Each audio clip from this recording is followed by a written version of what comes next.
இப்போ நம்ம நண்டு கிரேவி செய்ய போகிறோம். நண்டு நல்லா மஞ்சத்தூள் போட்டு கழுவி வச்சுருக்கேன்.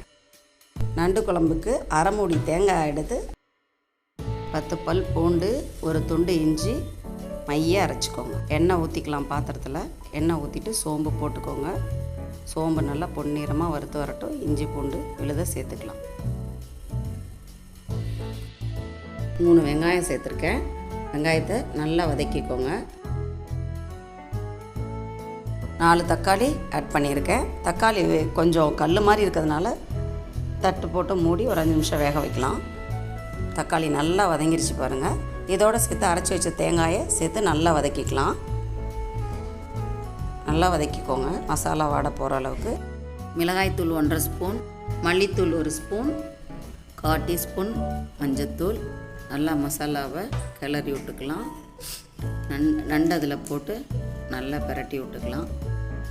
இப்போ நண்டு குழம்புக்கு தேவையான தண்ணி 1 செம்பு தண்ணி ஊற்றிருக்கேன். உங்களுக்கு தேவையான அளவு போட்டுக்கோங்க. அதோட உப்பு சேர்த்துக்கலாம். நல்லா குழம்ப கிளறி விட்டுக்கோங்க. குழம்பு நல்லா கொதி வந்துருச்சு. குழம்பு நல்லா கொதி வந்து பச்சை வாசனை நல்லா 2 ஸ்பூன் மிளகுத்தூள், 1 ஸ்பூன் ஜீரகத்தூள் சேர்த்து நல்லா குழம்ப பிரட்டி விட்டுக்கோங்க. குழம்பு நல்லா கொதி வந்துருச்சு.